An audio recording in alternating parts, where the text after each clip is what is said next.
So now we discuss on the next topic. The next topic is hacked. What is the next reaction? To present this session, may I invite on stage Mr. Brijesh Singh, IPS, Director General of Police and Deputy Commandant General Home Guards and Director Civil Defense, Maharashtra State, Mumbai. A huge round of applause for them. Can we have you both on stage?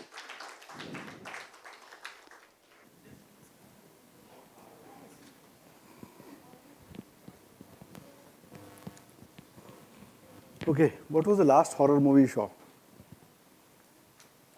Horror movie you saw? So that's what is going to happen when you are going to get hacked.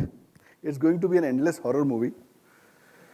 And when I was handling cyber, Maharashtra cyber, I have been sort of starring in those horror movies for some time. One was the JNPT hack. And then we also handled the Cosmos Bank case. And let me tell you, once you are hacked, it's mayhem. It's really mayhem, with the regulator breathing down your neck, with press standing outside your office, with you trying to frantically restore your operations, and nobody knowing what to do, and everybody looking for a scapegoat. So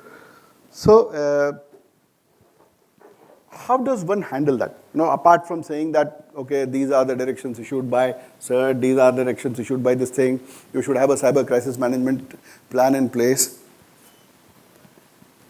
So there is a proper framework for this, and let's talk of a very practical framework as to how do we go about handling an incident when you have actually been hacked. Can you put that up, slide please? Now, before that, I'd like to tell you that 10 years back, I had gone to Japan in a course. And in every room in Japan, there's a colored helmet. So they have 4 color helmets there. And this is for basically earthquakes. And they know, and they tell you, in the room, there's an instruction card which says that if there's an earthquake evacuation, you have to go and stand in this particular place with this colored helmet. Now imagine this. How clear set their policies and practices are. That they know that in the A wing, 10 yellow helmets are there who will be arriving at this place. They simply go and ask who is not present. And they would come to know that they have to rescue somebody from there. Why I am talking about disasters in this thing is that the security domain and this domain is very common, right from real life incidents to a cyber crisis. In police, we handle a lot of contingencies. So let us say you're thinking of Kumbh, or let us say there's a large agitation. There's always a plan B, which is worked out very well. The plan B is that in case, let's say there's a stampede, what do you do? In case there's a bomb incident, what do you do? So a proper estimate is kept. In case of VIPs, we also know what is the blood group of the VIP. We keep donors ready. It goes to that level of detail. Which is the nearest hospital? What are the existing medical conditions with this chap? What kind of doctors are to be contacted in case you need a third party? So on and so forth. Now bring this to your business domain. If you are handling something which is critical, like a hospital, this ransomware thing has really become the headache of the world. There's a report in the US which says that there is a large number of deaths which has been caused actually by ransomwares hitting hospital operations. Now, if you are hit by a cyber crisis, by an incident, it's not necessary that your SOC or SIEM is going to throw up an incident. It may be likely probably a third party, some guy from threat feed or something coming up in the newspaper, or probably somebody announcing it to you, giving the bad news to you that your data has been breached, it is out, or you're getting that dreadful ransomware email or something like that. Now the thing is, first of all, to have clarity about declaring an incident, that you should know when to declare that incident, that this is it, we have been hacked, plan B comes into place. And for plan B, you should have had practiced it, because the role set is going to be very different. It's going to be very different set of roles that you are going to perform. let's say, if there's a fire here around, all our roles will change, yeah? All these guys would be doing different things. And like there are fire marshals or there are people who are trained for rescue, there would be particular people doing particular things. Similar kind of methodology always applies to this situation also. And the earlier speakers gave you a very nice introduction about how to respond to a ransomware incident. That you would be at that time thinking where to purchase the Bitcoin. Is it legal to purchase the Bitcoin? Can I purchase the Bitcoin in India? Is there a tax on Bitcoin? Right? From which account do I purchase the Bitcoin? If I pay is the law enforcement going to ask me, why did you pay? Are you collaborating with them? Not only that, in fact, there are sanctions against certain Russian entities. So if you are, a big company and you have paid to a Russian entity, you may get into sanctions there. I'm talking about a very, very small thread. You can take a small thread and it can go into infinity like this.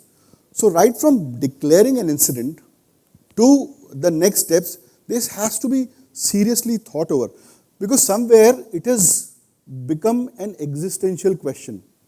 So there's a study which says that 93% of the companies which were breached badly, they never could come back to business. So it's going to be a fatal blow.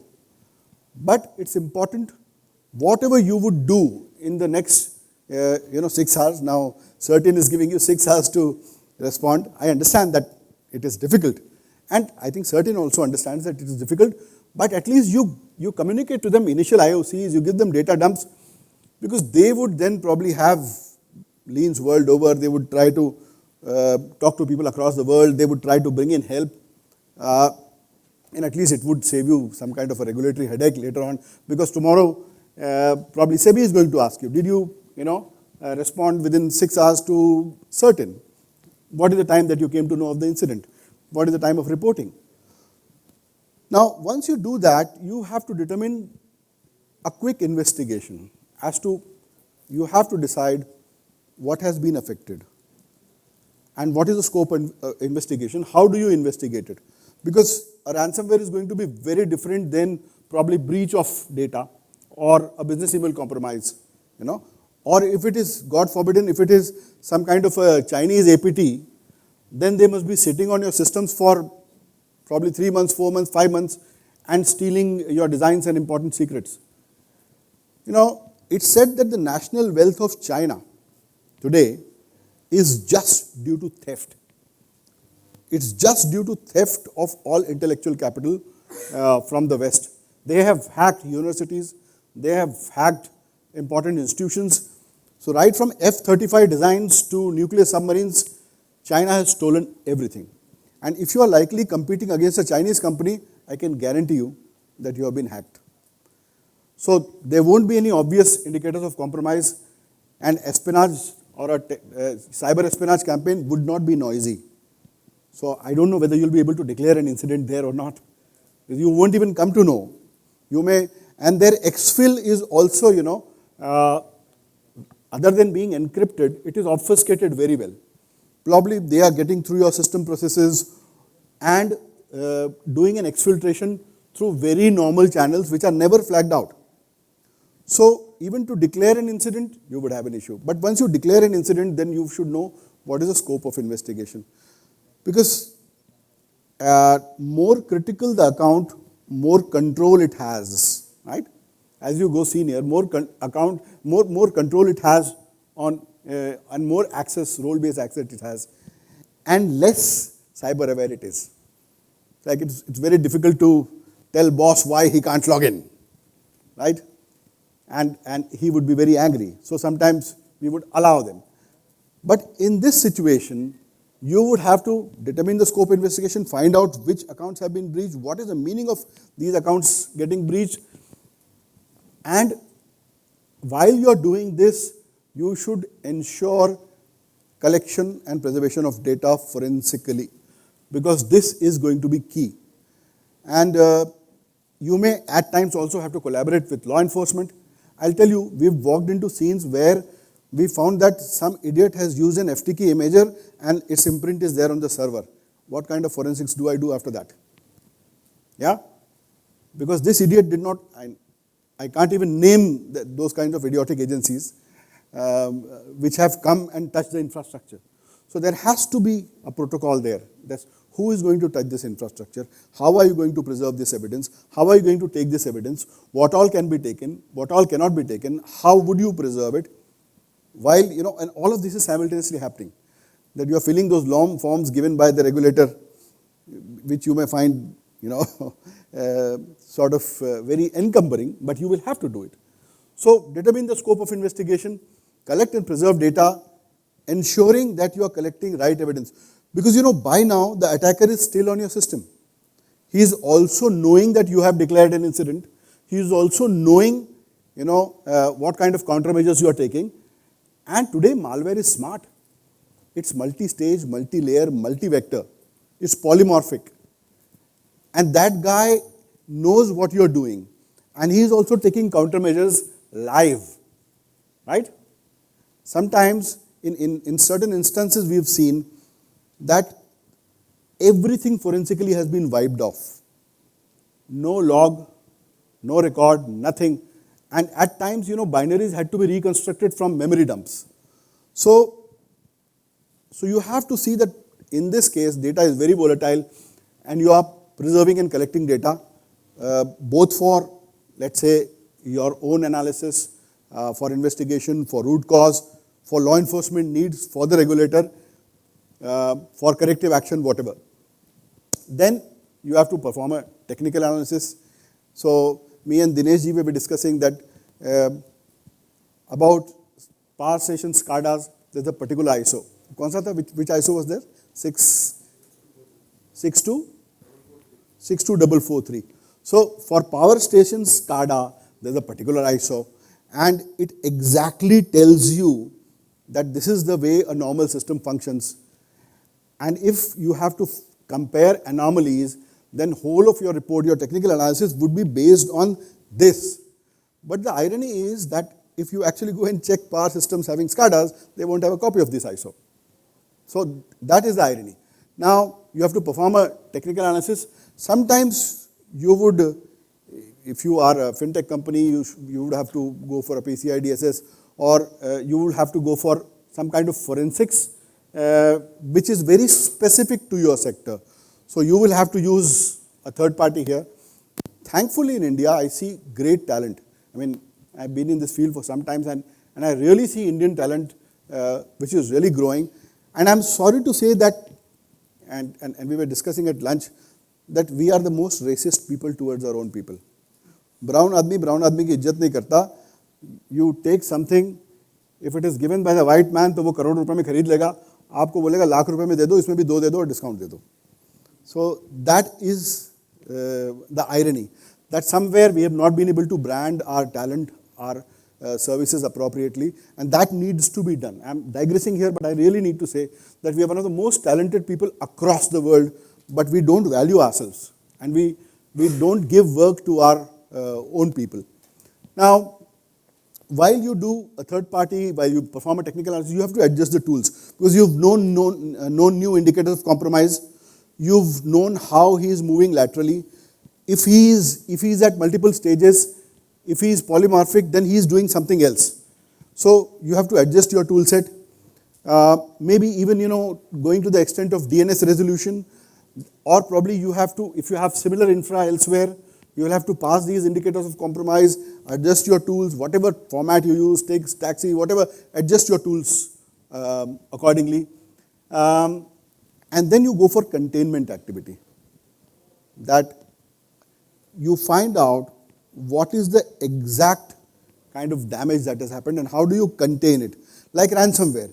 If you find that it's using a particular extension, where are these files present? Why is your CPU usage so high? In one case, a very critical infrastructure here in Mumbai, incident was wiped under the carpet, but I think 1.5 years back.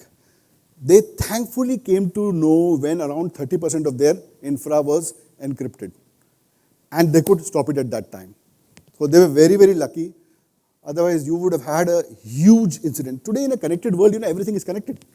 So it would have had a huge cascade effect right from the economy to various other things. but they were very lucky. Then you have to have an eradication plan. Let us say you found binaries, you found certain malware, you found certain system processes, so you eradicate these. And then you have to restore.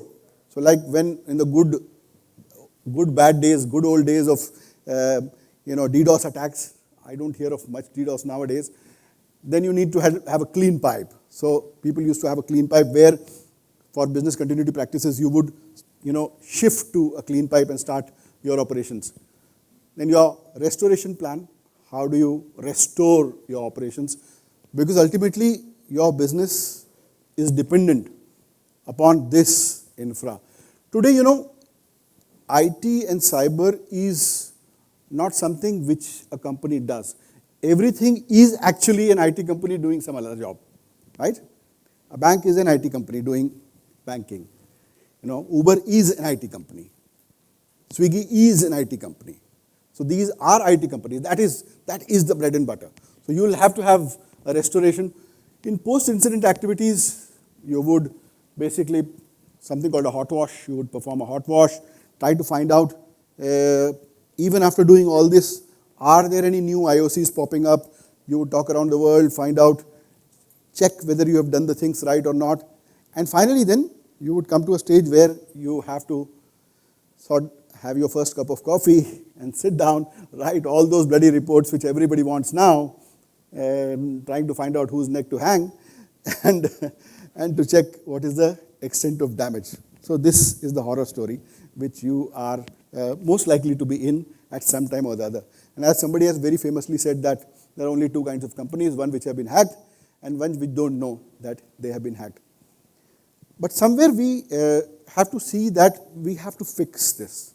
Like the way world is digitizing, with 5G, this is all going to explode. Because all the compute is going to be pushed to the edge. You would have tremendous bandwidth, tremendous speeds. Let's say even for law enforcement. Now earlier, for very legit purposes, let's say if we are following a drug dealer or let's say a terrorist. So there were protocols built in where you would know what kind of reports to get for location. Now with 5G, this thing is connecting to 10 other things. It's simultaneously connecting to a Wi-Fi and to 10 other devices, and you don't even know what route is the packet taking. So how do you locate people? So these are going to be very important questions which technology is creating and will have to solve. So we can't just have fruits of technology and think that solutions will come automatically. See, today is a time when, for the first time, cybercrime and crime is the most profitable in the history of mankind. The cybercrime economy is the third largest GDP in the world. It is, this year, it would be around $10 trillion. So, if this much money, and again as a law enforcement officer, I would reiterate that for ransomware, don't pay because their capabilities increase. Once their capability increases, they would get into, their reach would increase. They would hire more talent. They would know how to launder money. And it would impact many more people. And I understand it may not be a practical advice for a lot of businesses who have to sort of start their operations in the next minute, especially if you're in a critical sector. But this is a problem which everybody has to collaboratively solve. And best of luck to you in case you get hacked. Thank you so much. Yeah, please.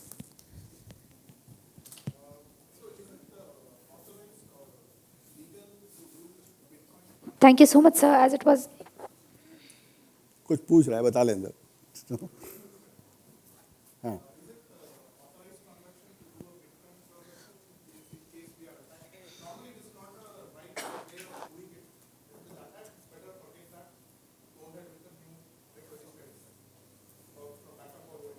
So I think the legal situation in India today is that cryptocurrency is not recognized as a currency, but it may be traded as a commodity.